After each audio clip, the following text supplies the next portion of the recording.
native. Yan, dami oh. Ayan, oh. Yan, yung itlog ng, ng organic tsaka yung mga pula guys. Kasi ano yun eh, Rhode Island mahogany ito. Guys. So yun guys, kuha natin yung ibang itlog na organic. Tapos uwi na tayo. So yun guys, magandang hapon. Nagbabalik sa from din yung guys. For today's video guys, mag-harvest tayo ulit ng, ng itlog ng organic chicken tsaka yung Rhode Island Red natin guys. Mag-harvest tayo dahil marami na naman. Tapos yung naglilim ko guys, naglilimlim na native. Guys, palitan natin ng organic na itlog guys para naman maparami natin yung mga organic natin guys. Kasi nga yun nga sabi ko sa inyo dati, hindi naglilimlim yung mga organic chicken. Para itlog lang sila. Pero ang lalaki ng guys, lalaki ng itlog. So sana makapagparami tayo. Meron ako sa naglilimlim ng na isang native sa bahay. Tapos dito sa isa, titingnan ko kung naglilimlim na guys kasi nangingitlog yun eh. Marami na. So pag nandun siya ngayon sa pugad, so ibig sabihin naglilimlim niya kasi naglilim na niya. Kasi kanyang umaga, nandun na yung kanina pa eh. So titingnan natin guys kung hindi ba siya umalis. So tingnan natin. Kasi nakabang na mga alaga. Yan, dami. Sabi natin dito yung pagkain ng aso. So guys, so tingnan natin sa loob.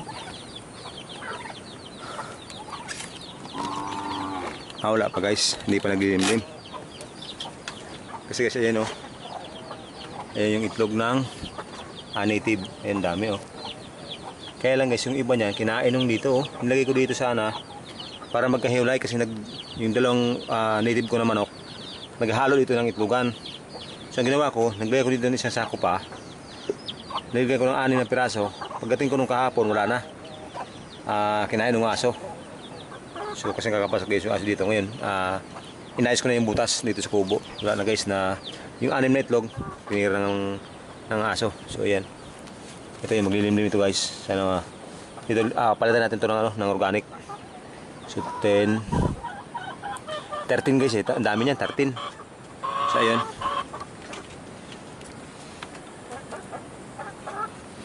So yun yung plano ko guys. Kukuhanin ko yung yung ibang itlog doon.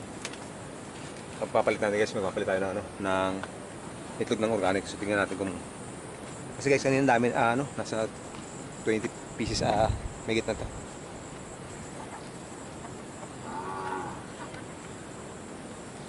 So dito siya guys. Ayan, dami oh. Yan yung itlog ng ng organic tsaka Rhode Island Red. Yung mapupula, Rhode Island yan guys yung iba. Yung medyo maputi. Yun yung yung yan guys yung yung mga organic. Kung tawagin dito sa amin organic yan. Pero alam ko na sa Rhode Island mahogany siya guys, dark mahogany yung alam ko yung ibang tawag niyan. So ayan. Ito yung kukuha natin. Kukuha tayo dito ng siguro mga 8. Tapos 8 din so iuwi yan sa bahay kasi meron din naglilimlim doon. Papalitan natin guys ng organic egg. Kaya meron pa din itong isa. Ayan. Hindi ko siya sinuubos. Ay. Anyway, so ito guys. Diyan lang natin to. Tapos sa mga sunod na araw, mangingitlog yung iba. Ipunin natin. So guys, meron pa doon. Tingnan natin yung dalawang pugad na guys, meron pa yung itlog. So, tingnan natin.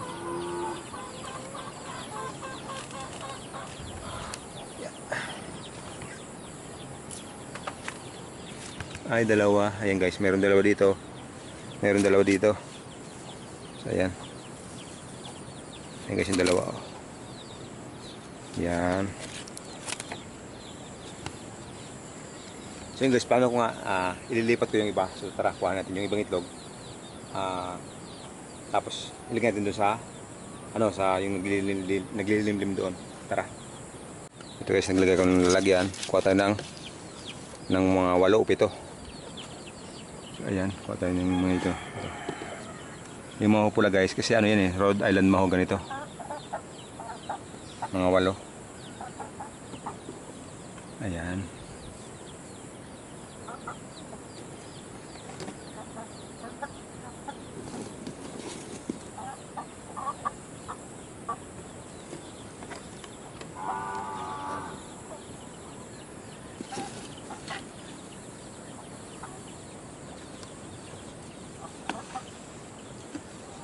Itong isa hindi masyadong pula. So hindi ito. Iba to. Ito. Yan. So yun guys, walong ano natin, Rhode Island mahogany or organic kung tawagin ko dito sa amin. Kuha tayo ng 8. Palimliman natin doon sa organic. Sa native.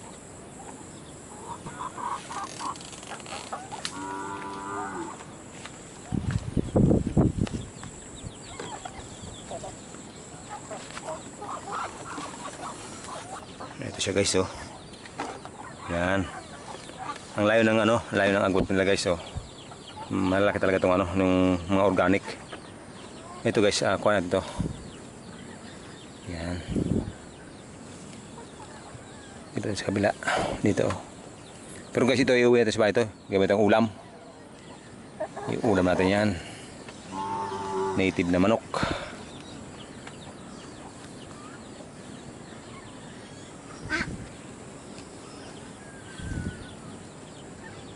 Ayan, oh. Ito guys, okay naman sa itong yung mga native na manok, okay naman talaga. Okay naman yan. Kaya lang gusto ko lang talaga magparami nung mga organic chicken, kaya tanggalin ito, palimlim natin, palitan natin yung itlog nila.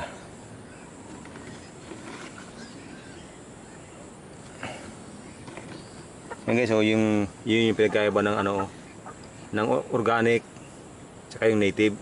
Masyadong malaki talaga yung yung itlog ng organic guys, kaya mas maganda talaga ito padamihin. Yan, o. Yan. Tama na siguro yan, 8.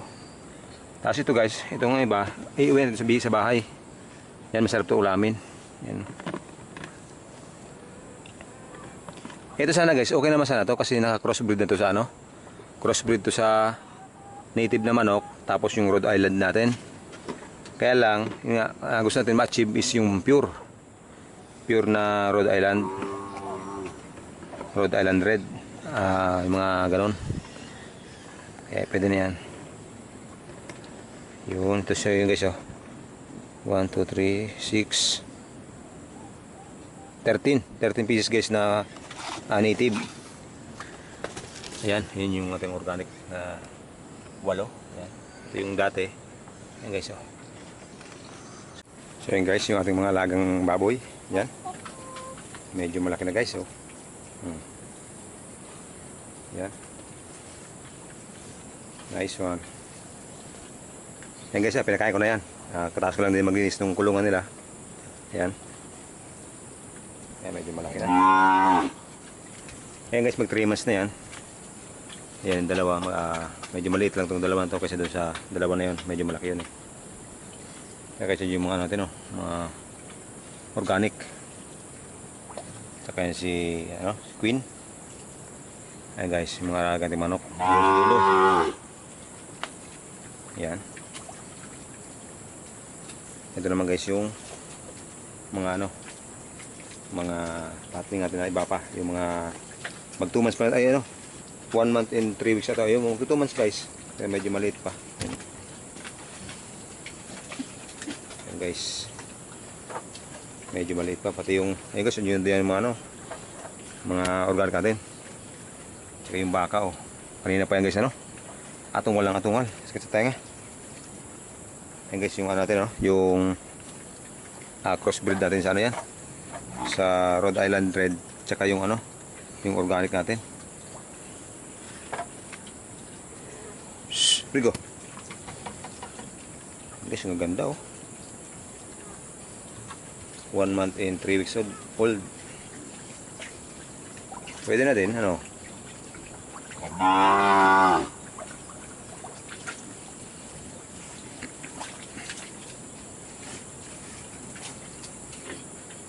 guys, naligo na. Ito nga lang guys, may problema ko siya dito, oh. Itong isa nito guys, may bukol siya sa ayan, oh, may bukol siya sa may baba, oh. Ayan, oh. May bukol siya, oh. Parang yung bituka niya parang naglawlaw. Itong isa na to. Pero the rest okay naman guys. Ang gaganda nga, oh. Ito yung gagawin kong inahin guys, oh. Gagawin kong inahin ito. Tsaka yun nata yun, oh. Yung isa na yun, yung puti. Kaya ito, pares maganda guys, pero malapad, magandang paa. Yung dead niya, 14 lang, pero good na yan guys. Ayan o. Kaya ito. So yun yung ano guys, yung gagawin natin inahin sa mga susunod na panahon. Ano yan? Mga 7 months guys, mag-hit na yan. Mga 7 months. Hindi matagal-tagal pa, pero tsaga-tsaga lang guys. So guys, ay pasal ko mo itong baka kasi kanina pa ito eh. Kanina pa ito nangungulit. Tapos after noon, yung nanay naman niya ay pasal natin sa bandang taas. After naman, yun nga, yung mag-harvest tayo ng, ano, ng itlog ng organic doon. Ililipat natin guys doon sa, ano, sa bahay. Doon sa bahay may naglilimlim na native chicken. So ipagpalit natin yung itlog nila para naman makapagparami tayo ng mga organic chicken. So kasi guys, yung nga sabi ko sa inyo, mas maganda yung quality ng mga organic kasi malalaki. Malaking itlog, malaking bulas yung inahin, tsaka yung mga rooster guys. So yun guys, kuha natin yung ibang itlog na organic, tapos uwi tayo.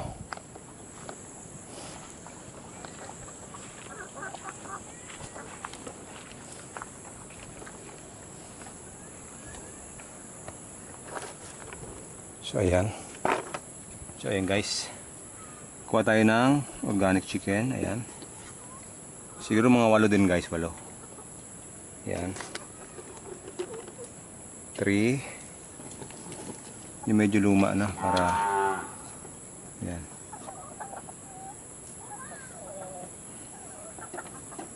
Six.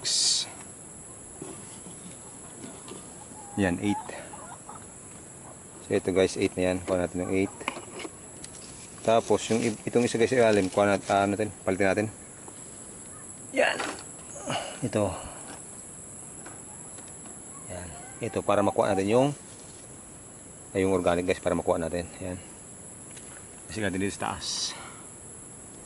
So meron pa tayong tirang 7 pieces guys na organic. Ayan, 7 pieces.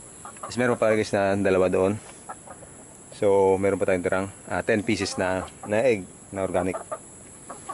So ito guys, ito yung 8 na to. Pagpapalit natin dun sa sa may bahay. Meron kasi dun yun nga, nangingitlog na naglilimlim na native. So papalit natin guys.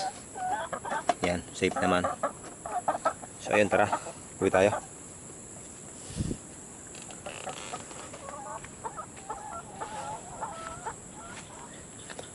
Ay, hindi pa pala guys, mag-harvest muna tayo pala guys ng gulay ito. Ang daming gulay. Yung puro pagulong kung tawagin ito kasi, yan. Tsaka andun sa dulo. Ang dami niyan. Andun pa sa loob, oh. So yun guys, mag-harvest muna tayo pala ng puro pagulong para maigulay mamaya or ibigay rin sa mga kapitbahay. So ayan, dito natin yung itlog. Oops. Guys, mag-harvest muna tayo ng puro pagulong.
Ito dami na naman, no?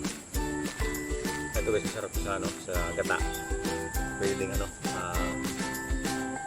sinabawan. So yun guys, po tayo, meron tayong extra talong. Ito yung itlog. So Baka hindi magkasya, pero pagkasya ito guys. So, ayan. Dami na. Dome. So yun guys, basta masipag lang tayo dito sa bukid, meron tayong ulam. Pero ngayon, ito ang dami na, siguro mga nasa 50 peraso ng, mahigit pa 50, mga 60 pieces na ina-harvest ko dito ng itlog, lahat-lahat. Yung pinadala ko sa tita ko sa Manila, tapos yung pinangulam kong nakaraan, tapos yung ngayon. So, meron pa natitira doon, yung mga itlog guys. Tapos ito, may mga gulay tayo. So basta guys sa bukid, masipag tayo magtanim, masipag tayo mag-alaga, may kakainin tayo. So ayan. So, yan, i-ready natin kung paano natin ilalagay ito. Yan. Bahala na mamaya. So ayun guys, muli, nagpapasalamat ako sa lahat ng sumusuporta sa From TV channel. Kahit hindi tayo nakakapag-upload madalas kasi nga wala masyadong busy ngayon guys. Tapos yung inaayos ko ngayon sa may bangka ko sa Dunsol, medyo may diferensya pa. So mga susunod na araw, pag maganda yung panahon, makapag-loud na tayo. Yan guys, tapos ang video natin. Maraming salamat. See you sa mga susunod na videos.